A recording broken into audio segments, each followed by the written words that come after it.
Meus amigos, muito boa tarde a todos vocês, saudações rubro-negras a todos.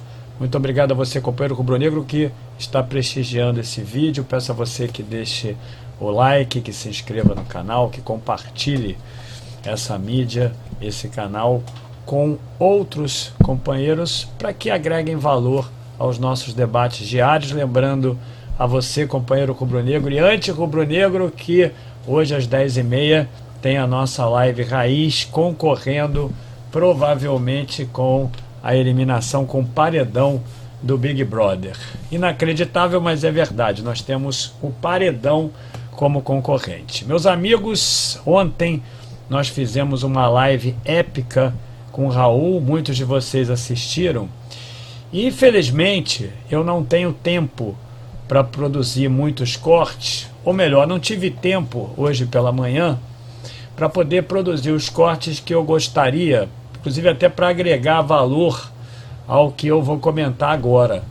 Algo que realmente não me estarrece, mas que sinceramente me deixa triste em função da distinção dos momentos, em função da diferença que envolve o trato entre profissionais de outrora, quando o Flamengo foi multicampeão, para os dias de hoje. Aliás, isso não é algo específico com relação ao Flamengo, isso acontece em todos os clubes, mesmo com um nível de competitividade menor. Isso mesmo, porque no passado você tinha muito mais craques dentro de campo em função das características do futebol do que agora. Hoje em dia, no meu entendimento, os jogadores são muito mais atletas do que propriamente jogadores de futebol. É isso que acontece. Então, a competição era muito maior no passado do que agora, mesmo assim as relações interpessoais eram muito diferentes. Ontem, meus amigos, eu vou fazer esses cortes durante a semana, especificamente o Raul falou do Neneca. Eu não vou me aprofundar muito, porque eu vou reagir ao meu próprio vídeo com o Raul para poder mostrar algumas coisas para vocês que envolvem essas diferenças do passado para a atualidade. Mas já há muito tempo, meus amigos, que nós sabemos que o Diego Alves não entende que essa disputa seja salutar para o clube ao qual ele pertença. É um jogador que realmente cria inúmeras confusões por todas as vezes que existe a perspectiva dele estar no banco.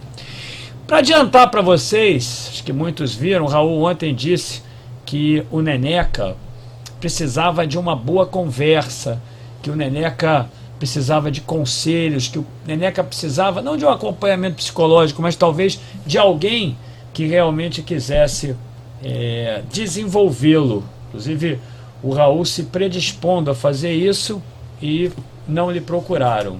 Mas porque eu próprio chamei atenção para isso. Eu disse assim, Raul, caramba, o Neneca... E aí ele discorre sobre o Neneca e fala sobre essa necessidade. E aí, no ano passado, eu me recordo que disseram que o Diego Alves teria um papel fundamental, meus amigos, no desenvolvimento do Neneca. E era por isso que o Diego Alves teve o seu contrato renovado de 2020 para 2021 e de 2021 para 2022.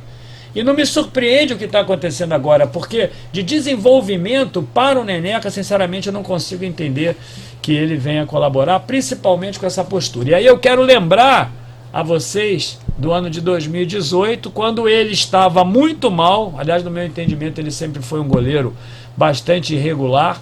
O Raul não disse isso, mas eles participaram de uma entrevista e eu julguei, o Raul não disse isso, é uma interpretação minha, que ele foi muito, eu diria, vaidoso nessa entrevista, mas recebendo realmente uma resposta adequada do Raul, dizendo que ele próprio teria sido o melhor goleiro da história do Flamengo, o maior goleiro, e realmente foi, principalmente pelos aspectos profissionais.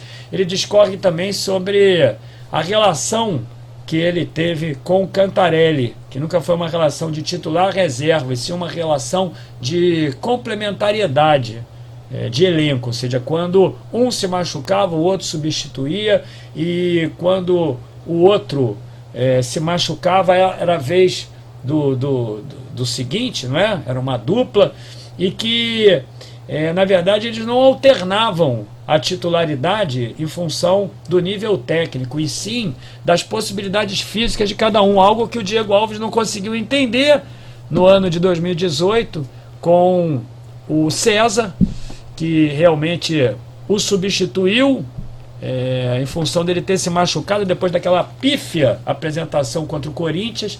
Na verdade, ele tinha falhado o ano inteiro, mas ele atuou muito mal contra o Corinthians naquela semifinal de Copa do Brasil, lá no Itaquerão, que o Flamengo perdeu de 2-1, duas falhas grotescas dele, e ele jamais admitiu, principalmente porque o Diego Alves, ele diminuiu bastante, mas tinha assim um conteúdo muito abrangente da torcida do Flamengo que o defendia. E aí vocês se recordam que o César entrou no lugar dele, passou a estar no campo muito melhor do que ele. O Dorival decidiu mantê-lo, porque não fazia nenhum sentido. Olha, se o goleiro que o substituiu estava muito bem, ele estava muito mal, e voltando de uma contusão, o Diego Alves iria para o banco, e ele se recusou a ir para o banco, como se na verdade ele fosse aquele cara ali, o Zico, que nunca fez isso, que nunca faria uma coisa dessas. Então, mais uma vez aqui eu vou ler a reportagem do site Coluna do Flamengo. Mais uma vez eu vou ler aqui, ó: Diego Alves chegou ao Flamengo em julho de 17 e desde então tornou-se o dono da camisa 1. Eu acho que não tem dono da camisa 1, não tem o dono de uma camisa de titular. A vida é muito volátil, nós atravessamos conjunturas diferentes. Nós estamos em boas fases e em más fases. Isso acontece não é só no futebol, na nossa vida corporativa, na nossa vida social, na nossa vida emocional, inclusive com a nossa família. Nós atravessamos realmente períodos de volatilidade, isso é muito normal. Então ele jamais poderia se tornar o dono dessa camisa, mas ele se acha assim, sempre com muita personalidade. O atleta costuma chamar a atenção com sua postura de liderança. Eu não concordo com isso, e para mim isso não é liderança. Mas também há pontos negativos. Não à toa entrou em rota de colisão com Paulo Souza, técnico do Fla, e Paulo Grilo, preparador de goleiros. Aí está aqui: comissão técnica já havia apontado a necessidade da contratação de um goleiro, identificando carência na posição. A situação, contudo, ficou mais grave após conflitos entre Diego Alves, Paulo Souza e o Paulo Grilo. Com isso, o camisa 1 não está mais nos planos do Clube Carioca. A informação foi publicada primeiramente pelo GE. Fico eu pensando aqui, tudo isso porque está na reserva. Tudo isso porque não aceitou que, através do discernimento da comissão técnica, o Neneca, entenda você, concordando ou não, o entendimento da comissão técnica é que o Neneca está numa fase melhor. Você pode até não concordar com o Neneca, mas a escolha da comissão técnica tem que ser aceitada por ele, porque no contrato dele não está escrito ali, principalmente nesse último, não está escrito ali que ele tem que ser o titular, e o cara não se conforma com isso de jeito nenhum. Isso não é liderança. Realmente isso não é postura de alguém que quer promover o desenvolvimento de um menino como o Neneca, porque ele já tinha feito isso com o César e agora faz isso com o Neneca. Isso torna o clima inóspito. E o Raul ontem falou que o Neneca está muito isolado, que o Neneca precisa superar aquele mau momento dos jogos contra o São Paulo.